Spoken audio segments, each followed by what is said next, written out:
13. Christmas is in the air. Christmas was not without incidents. Very few things in my life were, anyway. The first one occurred in the second Sunday before Christmas. The next day papers, that is, Mondays, had the screaming headlines, "Pastor arrested in pulpit." It was a story of a pastor of a medium-sized church in Dayton who was arrested by the FBI just as he was about to begin his sermon. The comments all over the papers were, how is it that a group of 7 white men can enter a black church filled with a singing and praying congregation and arrest the preacher right in front of them, and no one rose to his rescue? Not even the ushers, nor wardens in the church? One of the commentaries in the article was that the congregation at first thought it was part of the preacher's presentation. Maybe the sermon was going to be about how the Jesus child came into this world of sin to save our sore asses from persecution. One parishioner even went as far as to say that he was not surprised that pastor would engage a group of white men play the part of prosecutors in this world of sin. They only realized that something real was happening when the deacon for the service took the podium, having been handed a piece of paper by one of the white men, and said that the FBI had just arrested the pastor. All mayhem broke out. People were seen to be crying and wailing as the deacon tried to bring some sanity and closure to the situation by leading the congregation in an act of prayer. My thoughts immediately went on Michael. This was the raid that he was telling me to expect. I wondered just how he was feeling. I immediately called his number to hear what he was thinking. Michael sounded very nervous about this entire affair. He said that since his interview with the FBI in late October, they had been calling him to inform him of the imminent arrest of the pastor. But all those warnings turned out to be false alarms. Later on, one of my dad's friends suggested that any warnings that Michael would have been given by the FBI were probably to test out whether he was leaking the information to the pastor. Michael's nervousness on my call was indeed well-founded. 2 days later, I received another call from Michael with a strange request. He wanted to know when I was leaving Oxford for Dayton for the Christmas holidays, and if he could house sit my apartment in my absence. I told him I was spending Christmas in Oxford with my babes. Shame on me if I were to make the same mistake twice. But all of this sounded like Michael was desperate to find a place to spend Christmas. I came out quite openly and said, "Michael, if you want to spend Christmas here, you are quite welcome." By that time, Dad had completed his visiting assignment and had gladly returned to his wife and home in Trinidad. He had even extended an invitation for me to go there for the New Year's celebration. Well, by now, my dad did not have a recommendable track record in his suggestions of where I should spend my holidays. Michael arrived at my apartment literally on Christmas Eve. He looked and sounded a bit shaken. Somehow, it reminded me of when I was rescued in this very apartment from sleeping on the streets. There was a sense of relief coupled with apprehension as to whether this would really work out.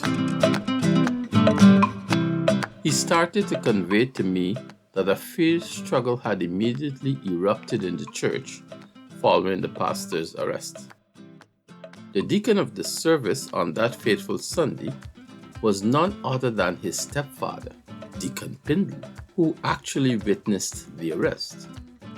It was mostly his efforts that brought the congregation back to some semblance of normality. This deacon had quickly assembled a group of the vestry, planned the Christmas activities, starting with the service the following Sunday, which was the last Sunday before Christmas.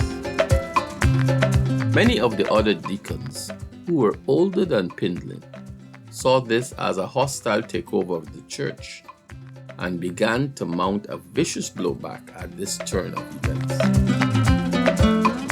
One of their weapons was a rumor that Deacon Pindlin had organized with his stepson in Oberlin College to have the FBI execute the arrest on that Sunday. Why that Sunday? Because Pindlin would be the deacon of the service, and that way, the line of succession to senior pastor would automatically fall into his lap. Someone had even found out that the FBI had gone to Oberlin College to meet with the deacon's stepson in late October.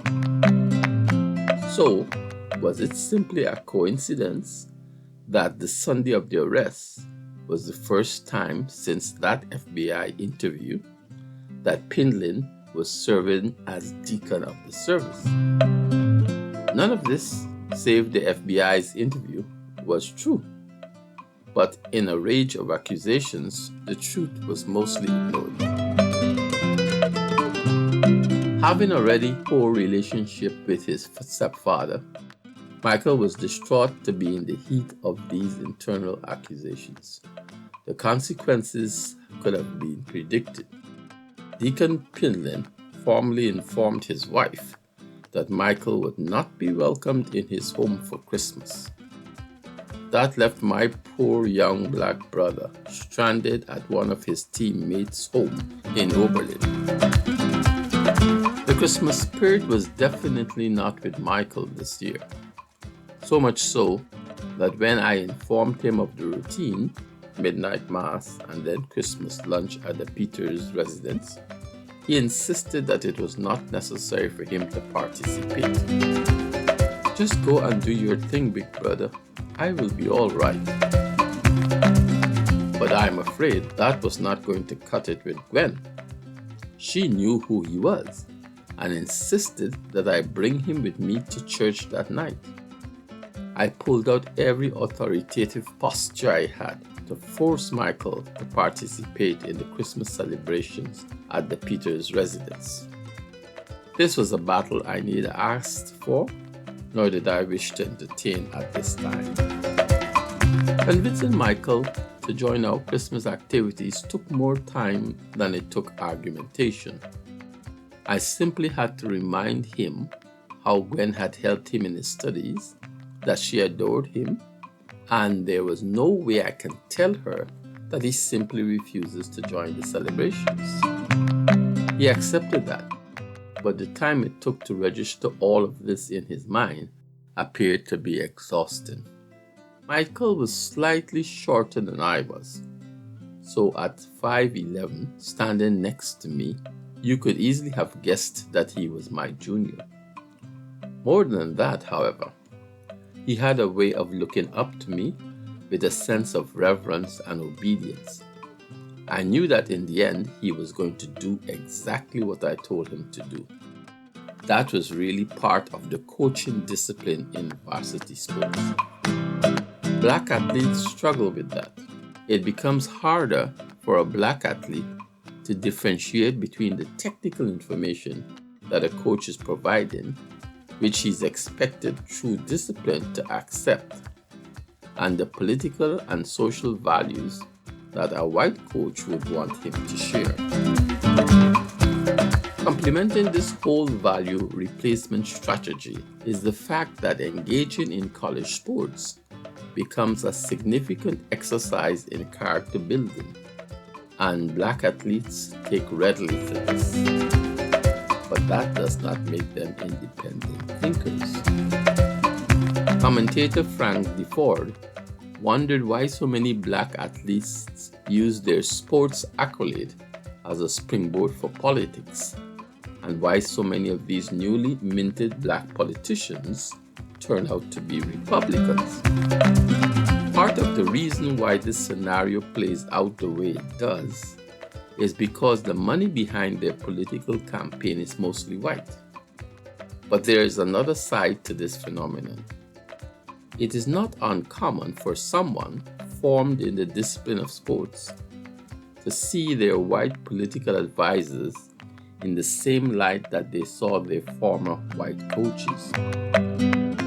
Remember football legend Herschel Walker, who Donald Trump pulled out of nowhere to run for the Georgia Senate seat in 2020?